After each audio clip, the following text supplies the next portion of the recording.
Friends, self improvement का नाम सुनते ही हमारे माइंड में बहुत सारा कंफ्यूजन होने लगता है। हम इसे बहुत ही सीरियस और बहुत बड़ी चीज मानते हैं और डरते हैं कि इसके लिए पता नहीं हमको क्या क्या बड़े बदलाव करने पड़ेंगे और शायद वो हमारे बस का होगा ही नहीं। लेकिन सेल्फ इम्प्रूवमेंट बड़ी चीज नहीं है, बल्कि इससे आने वाले रिजल्ट बड़े होते हैं। इसकी शुरुआत तो कोई भी कभी भी किसी भी एज में कर सकता है। फ्रेंड्स, क्या आपने कभी नोटिस किया है कि एक पत्थर में और पत्थर की मूर्ति में क्या फर्क है?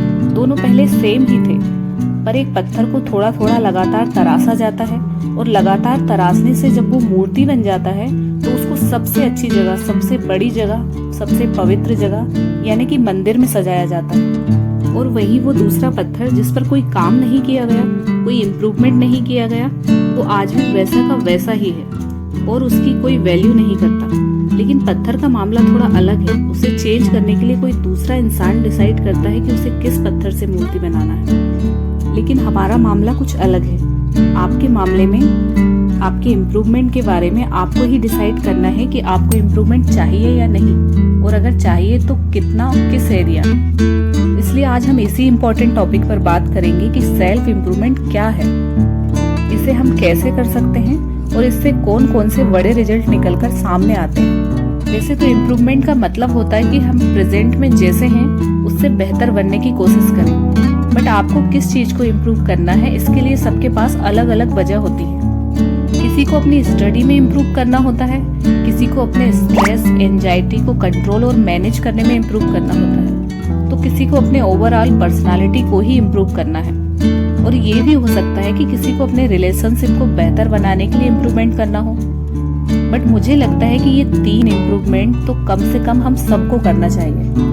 फर्स्ट इम्प्रूवमेंट है प्लान योर लाइफ। क्या आपने कभी नोटिस किया है कि आपके दिमाग में सुबह से शाम तक क्या बातें चलती रहती हैं? कितने सारे सवाल आते जाते रहते हैं और आपको पता भी नहीं रहता कि पूरे दिन में आप कर क्या रहे हैं। 8 घंटे तो हम सोने में गुजार देते हैं, बट बाकी के 16 घंटे आप कहाँ वेस्ट कर रहे हैं?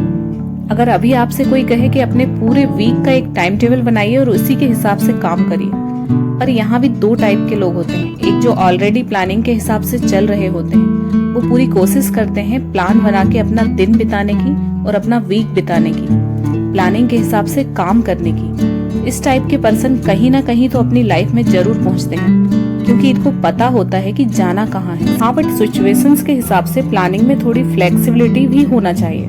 और सेकंड टाइप के वे लोग होते हैं जिनको प्लानिंग के पी के बारे में भी कुछ नहीं पता, यानी जैसा चल रहा है चलने दीजिए, बस आगे बढ़ते रहो। लेकिन इस कैटेगरी वाले लोगों के लिए एक सलाह है कि ऐसे लोग आप कहीं नहीं पहुंचेंगे, क्योंकि आपको एड्रेस ही सही से नहीं पता है, मालूम ही नहीं कि जाना कहाँ है। इन दोनों में से आप अभी कहाँ हैं ये तो मैं नहीं जानती, लेकिन आप सेकंड वाले में हैं तो अभी भी वक्त है। आप सेल्फ अपग्रेडेशन करके फर्स्ट वाली कैटेगरी में जा सकते हैं। अब तो साइंस ने भी ये प्रूफ कर दिया है कि बिना प्लानिंग के हम कुछ बड़ा अचीव नहीं कर सकते। बिना प्लानिंग के आपकी लाइफ चल तो सकती है, लेकिन दौड़कर सबसे आगे नहीं जा सकती। बट सबसे बड़ी प्रॉब्लम तो यही है कि 16 घंटे में से 1 घंटा भी हम खुद के बारे में नहीं सोचते। हमारे पास मी टाइम होता ही नहीं है। घंटे में से आधे टाइम तो आप लगे रहते हैं पूरी दुनिया के बारे में रिसर्च करने में, बाकी बचा हुआ टाइम कुछ छोटे मोटे काम और एंटरटेनमेंट करने में चला जाता है। बट अगर आपका प्रेजेंट ऐसा चल रहा है तो आपका फ्यूचर भी बर्बाद हो सकता है। क्या आपने कभी अपने आसपास ऐसे इंसान को देखा है जो 2-3 साल पहले कुछ भी नहीं था, लेकिन अब वो कुछ बन गया है? हो सकता है आपके आसपास ऐसा कोई नहीं हो, लेकिन हो सकता है कि आपने किसी वीडियो में देखा हो एज के किसी लड़के या लड़की ने कुछ अचीव कर लिया है, सक्सेस हासिल कर ली है। अगर आपने ऐसा एक भी वीडियो नहीं देखा तो ये इस बात का साइन है कि आपका अपनी लाइफ को लेकर कोई प्लान है ही नहीं। लेकिन अभी भी जितना जल्दी हो सके उतनी जल्दी खुद को समझिए, खुद की पसंद को समझिए, इंटरेस्ट को समझिए और प्लानिंग के साथ आगे बढ़ जाइए। क्योंकि अभी आपके ऊपर अपने घर की जिम्मेदारियां नहीं हैं, तो आप रिस्पॉन्सिबिलिटी से फ्री हैं, इसलिए आपका माइंड भी थोड़ा फ्री रहता होगा। और आपके पास अभी ही ये मौका है कि आप अपनी पसंद की चीजें ट्राई कर सकते हैं और रिस्क ले सकते हैं। लेकिन जब एक बार आपके ऊपर रिस्पॉन्सिबिलिटी आ जाएगी, जो कि आना तय है, तो फिर आप कुछ भी नया ट्राई नहीं कर सकते। फिर तो जो काम आपको मिलेगा वही आपको करना पड़ेगा, चाहे आपका मन हो या ना हो। वो इतनी सारी प्रॉब्लम्स के साथ लाइफ में एकदम फंसा हुआ पाओगे। इसलिए सबसे पहला सेल्फ इम्प्रूवमेंट यही है कि आप खुद की लाइफ और फ्यूचर को लेकर सीरियस प्लानिंग करिए। खुद पर रिसर्च करिए कि आप कैसी लाइफ चाहते हैं और उस लाइफ को पाने के लिए आप क्या क्या कर सकते हैं। इम्प्रूवमेंट होगा कि be a free person. Freedom से मेरा मतलब है कि मेंटली, इमोशनली एंड फाइनेंशियली तीनों प्रकार की फ्रीडम। और मैं भी जानती हूँ कि ये सब एक दिन में तो नहीं होगा, लेकिन अगर आप धीरे धीरे शुरुआत करेंगे तो एक दिन जरूर होगा। मेंटली फ्रीडम से मतलब है कि वैसे तो आप अपने दिमाग के मालिक हैं, पर उसने आपको अपना गुलाम बना रखा है। तभी तो आप ना चाहते हुए भी सोशल मीडिया पर लगे रहते हैं, क्योंकि सोशल मीडिया देखने से आपके माइंड में डोपामाइन नाम का हार्मोन रिलीज होता है और ये हार्मोन हमें खुशी का एहसास कराता है। जब हम कुछ काम करते हैं या फिर पढ़ने बैठते हैं तो हमारा ब्रेन बार बार हमें मजबूर करता है अपने फोन को उठाने के लिए और नोटिफिकेशन चेक करने के लिए।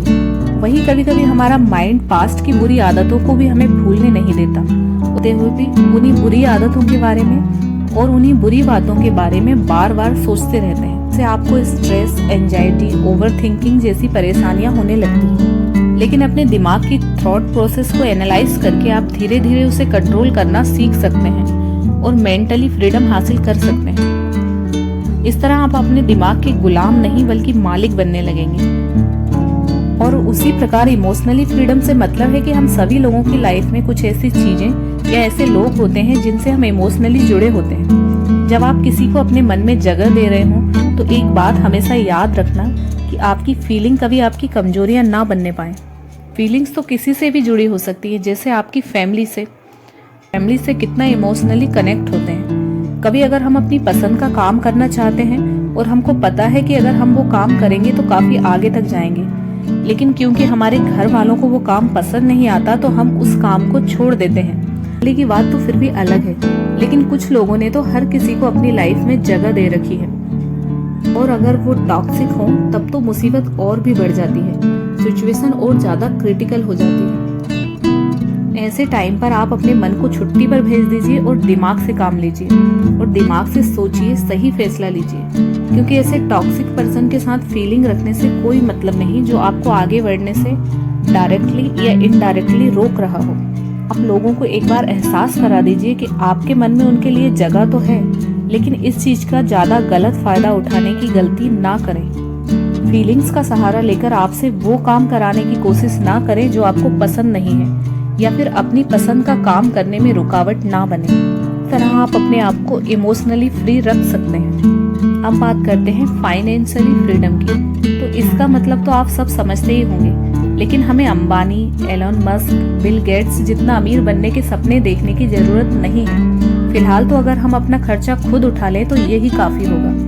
हो सकता है कि आपको भी पता हो कि यूएस में तो 18 साल के होने के बाद ही स्कूल की फीस, घर का रेंट, आपके कपड़े और अपने बाकी सारे खर्चे खुद ही उठाना पड़ता है। ये उनका कल्चर है, फिर चाहे आप लड़का हो या लड़की।